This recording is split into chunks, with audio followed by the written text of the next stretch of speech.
Governor Pritzker, welcome back to Pod Save America. Great to see you, John. I'm glad to see that you're not in jail, despite the president's best wishes to the contrary. He and Kristi Noem were just in a cabinet meeting today. They said that the reason you're pushing back on the guard deployment is because you're scared and threatened by the anarchists and the politics of doing the right thing. Care to respond? Yeah, often when the president and his minions say anything, it's really a reflection of how they're feeling. They're just projecting on other people. So I would just say the same right back at them. I think they're afraid. And frankly, I don't think they really understand the implications of what they're doing, some of them. And certainly Kristi Noem has absolutely no idea what law enforcement really means, and she's the head of Homeland Security. How does it feel when you see the president of the United States say that you should be in jail? Like, what was your reaction to that? Well, it's never happened to me before. I was going to say, yeah. Oh, it's a new feeling, whatever it is. Look, the thing is, we've heard Donald Trump speak about things he knows nothing about, and often makes crazy assertions. And I mean, over time, I guess we've all become a little bit deafened to the idea that he actually means anything, because from one moment to the other, he says things that he will then change. 5 minutes later, he knows he's lying. So you don't exactly know which one is a lie, which one is a feeling, which one is something he's actually going to act on. So it's, to my mind anyway, all I can say is the rhetoric itself is dangerous. There's no basis upon which to come after me or the mayor of Chicago or Gavin Newsom. I know that he's talked about jailing him, or any other elected officials that I know of that he's mentioned that are just speaking out. And look, he hates everyone on the left. He hates any critic of his. And so I'm a critic. I'm going to get criticism. I don't think that it's going to have any real impact. And so I kind of thumb my nose at the guy because I just don't think that he's a serious individual. By the way, the rest of the world knows that he is not a serious individual. He's got a lot of power, and I know that too. But, as if the guy says something on a day and means it, you can't take that for granted. So he and Noem continue to describe Chicago as some kind of a crime-ridden, lawless hellhole where, brave ICE agents are being assaulted by anarchists. For people who aren't in Chicago, who have only seen headlines and posts here and there, what's the situation on the ground right now? Well, day before yesterday, Condé Nast named us the best big city in America. So let's start with that. Look, I love Chicago. It was one of the best places I've ever lived. Thank you. And I have to say, we've had truly an amazing summer. And I would point out we've had a greater tourism than ever before in the history of Chicago and in the state of Illinois. So the idea that people are, continuing to come to Chicago to visit us, and yet somehow it's a hellhole and crime-ridden, and people are wearing flak jackets, and murders are happening right and left around you, it's ludicrous. And now, I recognize we're a big city. We've had crime in the past. I think every big city's had, a wave of crime that they've had to deal with. But 4 years ago to today, half the number of homicides in the state of Illinois, in the city of Chicago, rather. The state, by the way, the state of Illinois, including the city, doesn't rank in the bottom half in terms of violent crime. We're 19th. I would like to be first, best, most, safest. That would be first. We're 19th safest. Yep. So, working on the rest. But the point is, everything that he's saying about Chicago and Illinois is just something that he's got drilled into his head from I don't know when. And the man doesn't read anything. He doesn't know anything except what he gets told by Stephen Miller or by Kristi Noem or by I don't know who in the White House, who have their own designs on what the world order should look like with Donald Trump as their leader. Well, and what is going on in Chicago and outside Chicago seems to be, at least for the last several weeks, if not months, ICE agents sort of terrorizing neighborhoods. It seems like there's been like some protests around the Broadview facility outside Chicago, and now 2 blocks. Just so you know, 2 blocks. 2 blocks of people protesting. I'm talking about on the other side of the street from the Broadview facility. 2 blocks of people. That's it. I mean, now I will also tell you that when they try to march up and down the streets, in their uniforms and with their automatic weapons, and when they go into neighborhoods and try to arrest people, people are yelling at them. There are instant protests of just neighbors who are like, what are you doing? Like, this person is my friend. He's lived here for 10 years. Why are you taking him away? People are really upset about this. And so there are kind of instant protests. But this idea that there's some sort of fires or, Antifa with masks on or running around, it's all so completely false, and it's very upsetting to me. Sorry to interrupt you, but the idea that the protests that people are talking about, there are more and more people showing up because they're getting more and more upset about what's happening, and ICE is mistreating people, including U.S. citizens. They're running up to people who are brown. You've seen the videos. Yeah. But I'm telling you, holding somebody who's brown and saying, I need proof of your citizenship. John, you don't carry proof of citizenship. I bet you don't. No, I do not. I do not. I don't. We have a driver's license. That's not proof of citizenship. And we've never had to do that in this country. And yet that is what is now being demanded, or you will be detained and possibly arrested. And now the Guard has been deployed, and he's federalized the Illinois National Guard, and Texas has sent 200 troops. What is the status of that? I know that there was a court hearing today. Probably there may be a ruling by the time you're all hearing this. But what's the status of the Guard right now? Well, I think 2 things. One is that they've also deployed California National Guard to Illinois. That's news, by the way. I don't think anybody else knows that yet. There are 14 of them so far from California, we found out today. The hearing that you're talking about has been going on since earlier this afternoon. They took a little break in the middle because I think that the feds needed to get some information demanded by the judge to present to them. But they're coming back in about an hour and a half from now, and we're expecting that there will be a ruling, but it's hard to tell. Have you spoken to Greg Abbott at all since the deployment of the Texas National Guard to Illinois? No, he has not called me.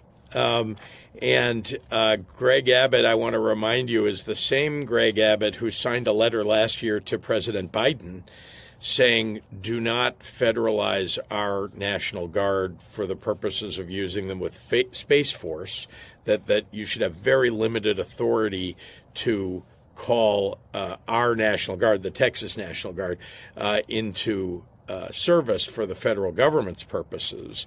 And therefore, that's what his view was a year ago when there was a Democratic president. Seems like things have changed a year later.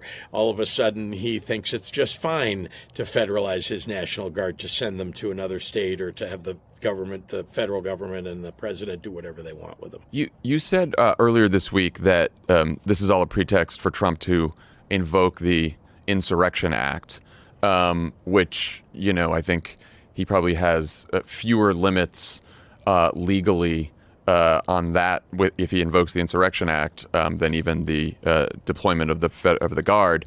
But how would that look different than what's happening right now? What should people know about that? So, we're going to get into some legal matters that, although I'm an attorney, I would say I mostly play one on TV these days. But I can say this, that the Insurrection Act, let's start with, it's called the Insurrection Act for a reason. Needs to be an insurrection. Yeah, or a foreign invasion. We have an invasion going on in Chicago. It is by federal agents at the moment, and potentially by federal troops, or federalized troops. But the Insurrection Act really can only be invoked in those circumstances. Truly, a foreign invasion, an insurrection, those are basically the circumstances, or something that is truly a national emergency. So he legally can't invoke the Insurrection Act. I know, again, He woke up this morning with a new idea, or yesterday morning. So he's saying it. Meanwhile, we have to rely upon the courts to protect us from a president just saying things and then doing it, even though it's unconstitutionally illegal. How would it look different? Well, to be honest with you, it would look different in the sense that today in court, the federal lawyers are saying that the reason they want to bring in National Guard is to protect the facilities of ICE and the ICE agents. Insurrection. They're not saying, the federal lawyers are not saying this is about crime, right? Which is what Donald Trump continues to say, despite the fact that the lawyers for the federal government are arguing something completely different.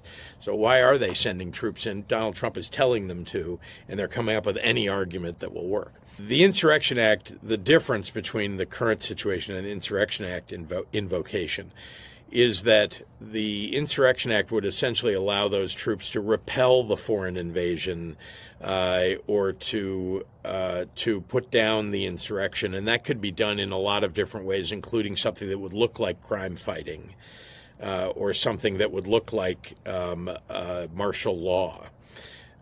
Because it would be war. I mean, that's the purpose of an Insurrection Act, right? To put down rebellion or to push back on foreign invasion. So that'd be very different, but it only gets triggered under those very limited circumstances, which don't exist, and they don't exist anywhere in this country, even if you picked the worst, most crime-ridden city, which Chicago is not nearly.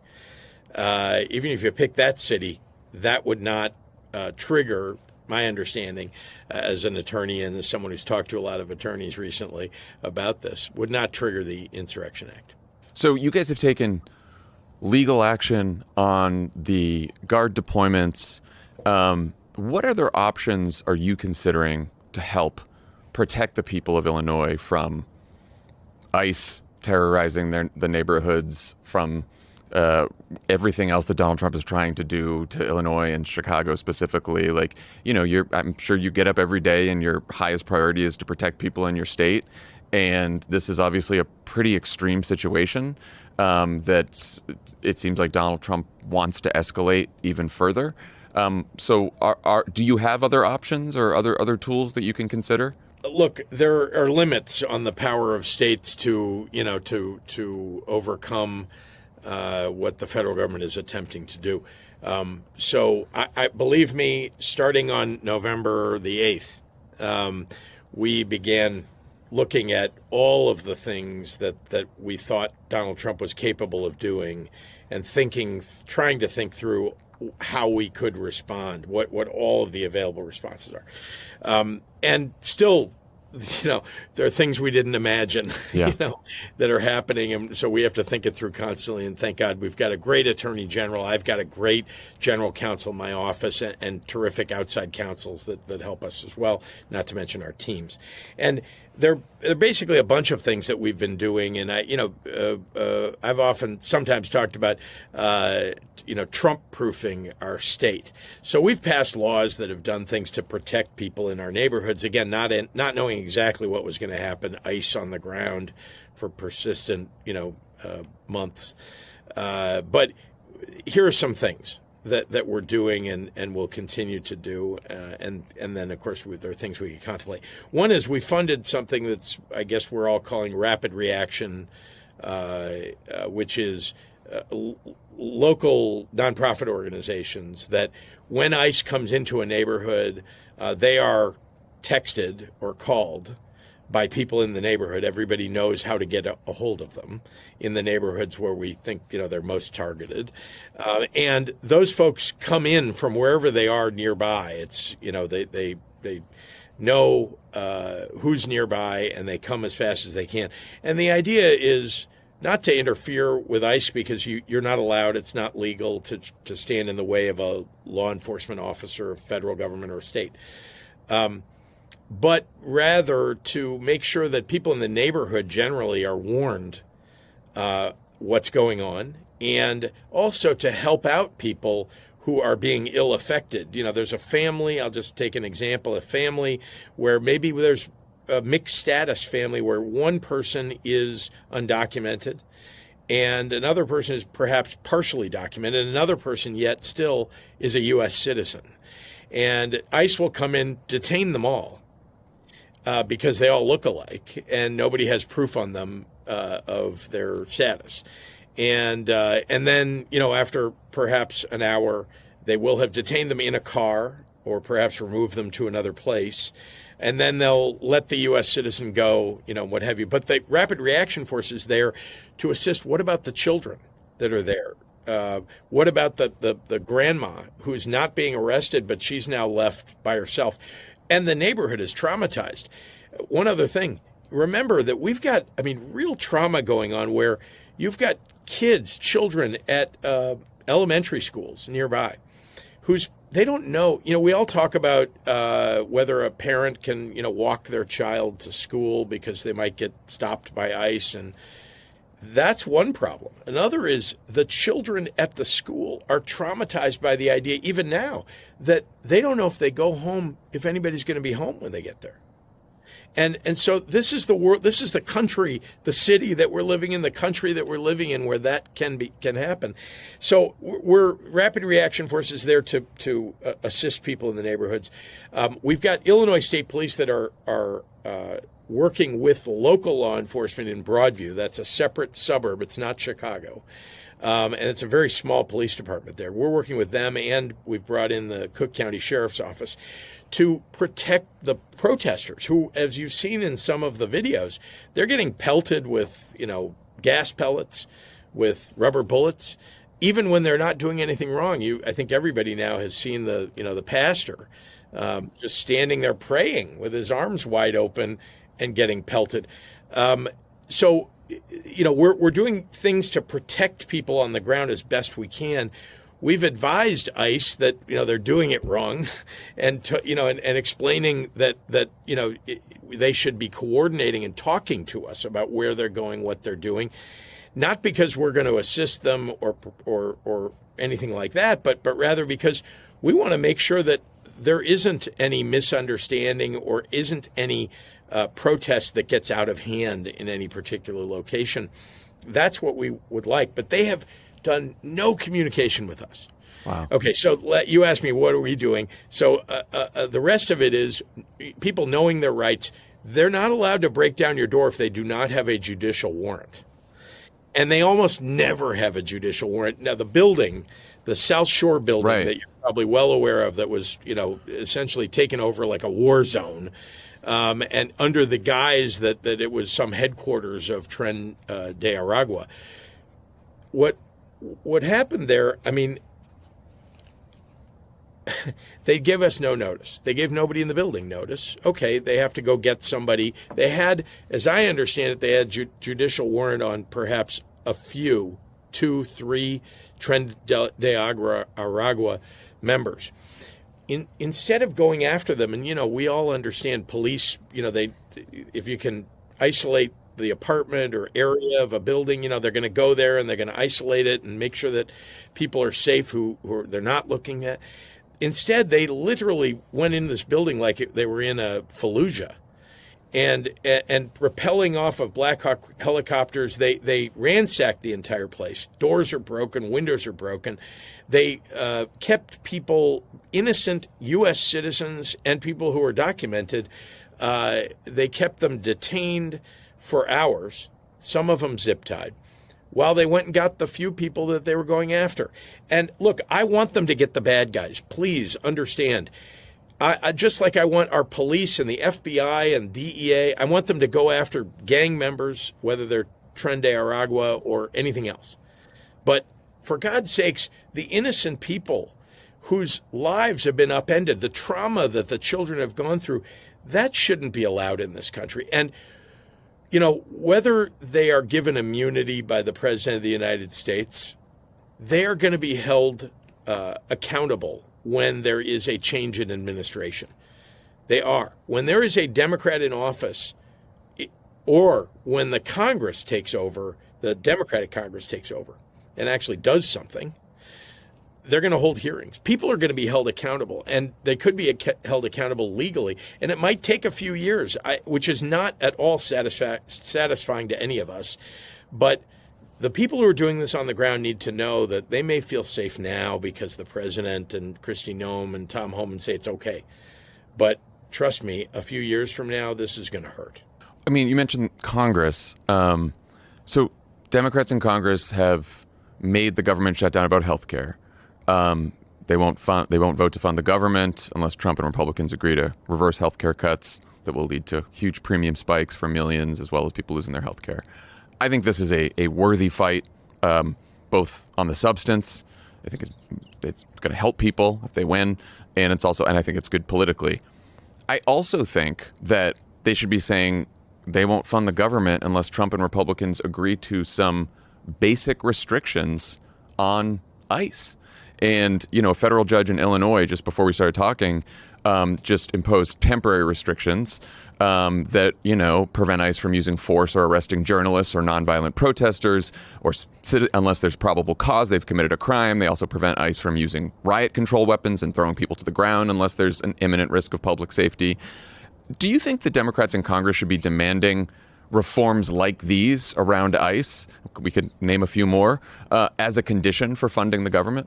Look, I think we should be demanding those things, but I also think that you've got to have some strategy about getting to the end of a shutdown.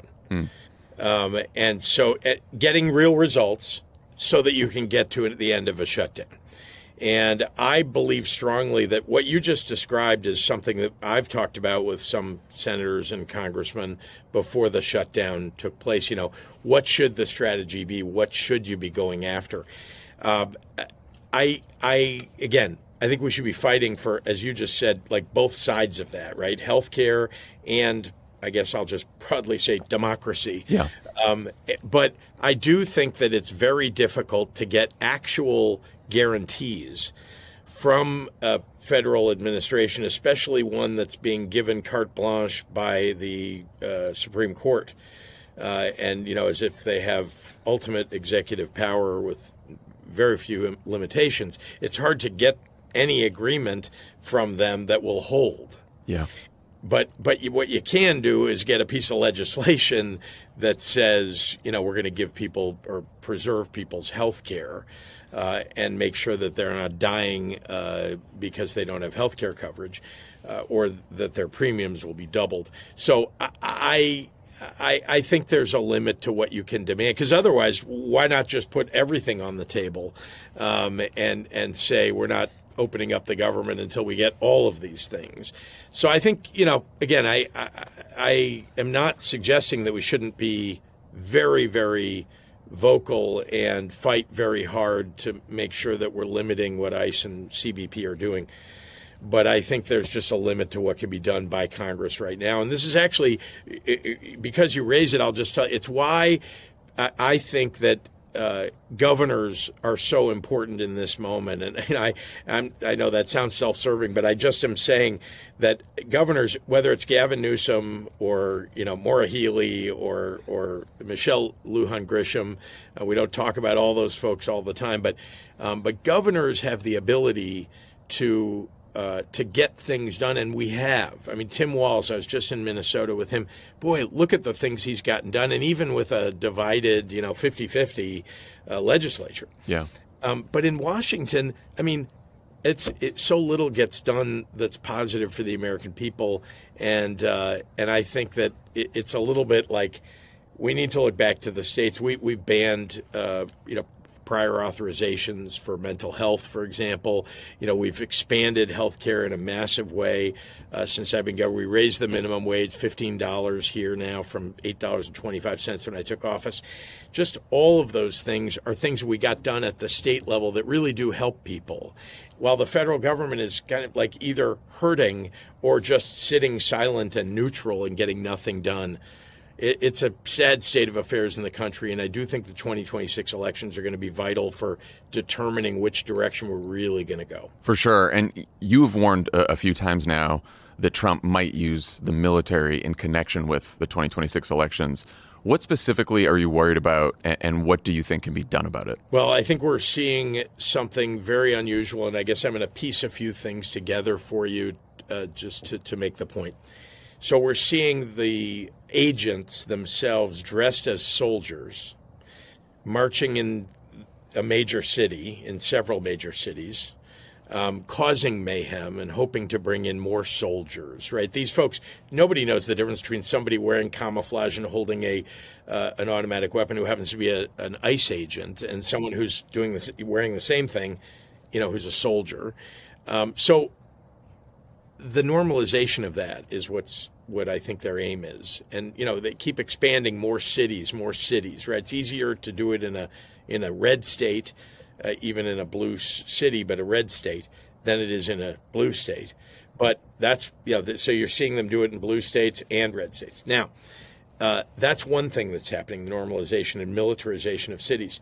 Another thing that's happened, and very few people paying attention, you probably are, which is they demanded, the DOJ did, our voter data.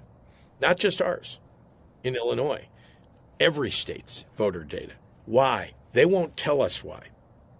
And actually, what they seem to be looking for, remember back to the 2020 elections, is they want to be able to find voter fraud, which lots of organizations have been looking for voter fraud, as you know, for a long time. There's very little voter fraud going on, very little. They're calling for all these databases so that they can look through them, and yet they won't tell you when they're going to come up with any conclusion about whatever it is they're looking for.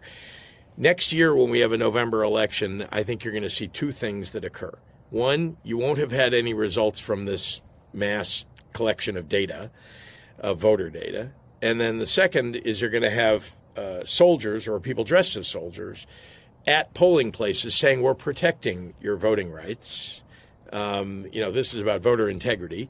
And then the possibility that they'll be doing what Michael Flynn urged the president to do back in 2020, which is seize the ballot boxes at the polling places so that we can have the military do a fair count. Now, if you put all the things together that are happening right now, that wouldn't surprise me at all. Think about how hard they fought on this issue of whether the election had been stolen in 2020, right? The January 6th riot being an example of that, but lots of other things. And then all of those people at January 6th, being pardoned. All of that, put all those together and ask yourself, do you think what I just said is completely ridiculous? Do you think what I just said is something that's really possible with Trump as president and Stephen Miller in the White House and all the same people kind of advising the president that are at the edges of the law? I think it's definitely possible. It doesn't sound that far-fetched. I think my concern is, A, so what do we do about that? And B, it's like, I'm sure you walk this fine line all the time, which is we want to warn people like, hey, wake up, this is happening, or this could happen, but also you don't want to scare people into staying home and depressing turnout, right? And so how do you think about like the way to handle that this could be coming in 2026? They're the ones who want to scare people to stay home, right? That's the purpose of having troops. So that's one of the purposes. But look, I think we've just got to make it plain to people that now is a moment when you're going to have to, choose to are you going to just let democracy go? And I might remind you, because I know you're a political being, as any elected official is too, this is not how we win elections. Like talking about democracy, I was not a fan of what Joe Biden did at that Valley Forge. I thought it was a great speech he gave at Valley Forge in January of 2024. But I didn't go, in part because I didn't think that should not be the theme of a campaign, and that's what he was trying to make it. And because I don't think democracy is the issue on which you win. I do think that you can't win unless you have democracy. So those of us who have any power to do anything about it need to stand up and speak out about the danger of losing democracy. And then we've also got to run campaigns all across the United States. I'm running for re-election, but the Congress in particular, we've got to make sure that we're running campaigns about things that really matter in everybody's life. I'll tell you a quick story, if I can, about something that happened to me when I was working on Capitol Hill. I worked for 2 United States senators many years ago in my 20s. I got offered the opportunity to go with this organization you may have heard of called the American Council of Young Political Leaders to a foreign country with, half Democrats, half Republicans, young people like me at the time, where we learned about we got sent to Argentina to learn about their political system, and they would bring people from other countries to learn about ours. We went there, we landed in Buenos Aires, and the minute we landed, strangely, there was a military coup. I promise I had nothing to do with it. And so we went to the hotel, all of us together, and watched on TV what was happening. And then we had to make a decision, or at least the leader of our group said we have to make a decision. Are we going to go to the embassy and wait it out, or are we going to go? There's going to be a democracy rally the next day in the Plaza de Mayo in Buenos Aires. Should we go there to learn about democracy, in person in this situation? And by the way, the vote was basically half and half. The Republicans all wanted to go to the embassy. The Democrats all wanted to go to the democracy rally. We went to the democracy rally, the tiebreaker being the leader of the group, and we got to see hundreds of thousands of people carrying banners and talking about democracy, yelling, chanting, and so on. And there was a guy in the middle of all of that with an ice cream cart, selling popsicles and ice cream. And I remember that vividly. I'm 60 years old now. I was 23 at the time. I still remember it vividly because I remember thinking at the time and talking to a few of the people I was with about the fact that that guy doesn't mostly care about what the form of government is. What he cares about is he's got to put food on it. That's the number one consideration, is the food on the table, right? He's got to put gas in his car. He's got to survive. And I think about that now, thinking about our elections coming up next year, that the number one issue in people's lives is, can I put food on the table, get to work? Can I feed my family or take care of them and have a home to live in? And the number two issue is, the form of government. Yeah. And so we've got to win elections on number one. And then we've also got to fight for number two in order to have the elections. Governor Pritzker, well said. And thank you, as always, for joining Pod Save America. Thanks, John. Take care.